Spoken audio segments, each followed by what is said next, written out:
French amusement park slingshot ride snaps. Female rider injured. In a video dated August 4th, a couple can be seen aboard the slingshot ride, which then takes off and snaps on return.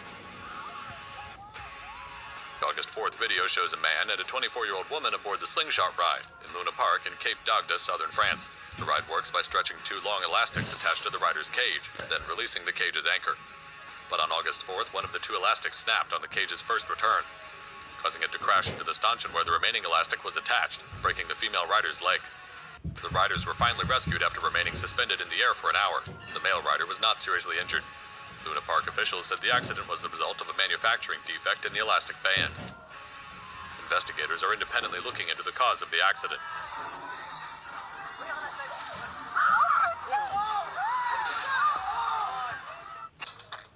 Parents burn homeless person with firecrackers and show children.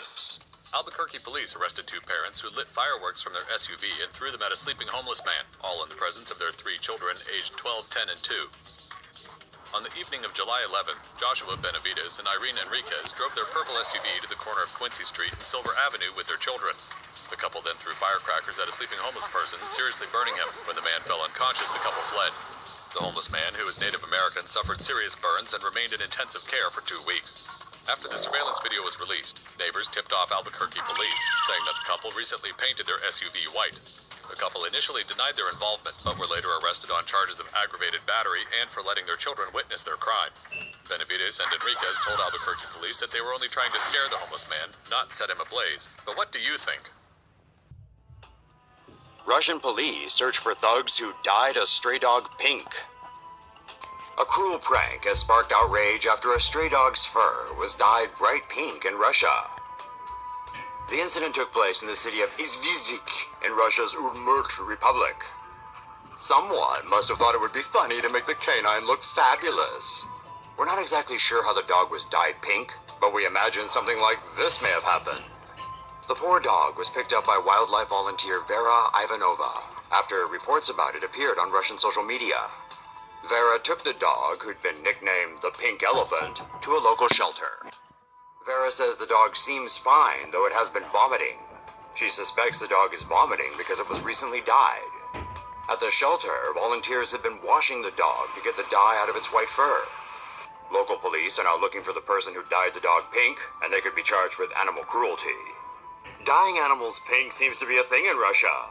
Last year, a Russian writer was falsely accused of killing her cat by dyeing it pink after photos of the animal appeared on social media. The woman really did dye her cat pink for a pink-themed party, but she didn't kill it. Toddler critically injured during SWAT raid. A Georgia family says a SWAT team raided the home they were sleeping in during the night and seriously injured their 19-month-old son after a stun grenade exploded in his face. Alicia Fonsava said her child is at the Grady Memorial Hospital burn unit in a medically induced coma. The Fonsava family were staying at their sister-in-law's house in Cornelia on Wednesday. Police said deputies had bought drugs from the house and came back with a no-knock warrant to arrest a man known to have drugs and weapons. Cornelia Police Chief Rick Darby confirmed that the raid took place just before 3 a.m. Upon entering the premises, the SWAT police threw a stun grenade that landed right in the child's playpen and exploded on the toddler's pillow right in his face. Police arrested a suspect during the raid. The Fonsava family have no insurance and have set up a fund to pay for the child's medical expenses. Jealous boyfriend beats girlfriend's dog to death. In Taiwan, a man identified by his last name Fan was arrested after beating his girlfriend's dog to death. Fan only recently moved in with his girlfriend, and they both also moved in their pets. The girlfriend had a black toy poodle named Doobie, and Fan had brought his pet corgi, Bawan. One day when his girlfriend returned home, both dogs rushed to the door to greet her. Fan thought that Doobie was bullying his corgi and jumping on his pet, so he lost his temper and ripped the metal leg off a standing Fan. He then grabbed the tiny dog, threw it on the couple's bed, and beat the dog with the metal rod. When his girlfriend attempted to stop him, Fan turned his rage on her and severely beat her with the metal rod. When police arrived, SPCA took Fan's corgi Bawan away and arrested Fan, charging him with assault and animal abuse. For the animal abuse, the maximum time Fan could be sentenced to would be a year and a maximum fine of $3,000 US.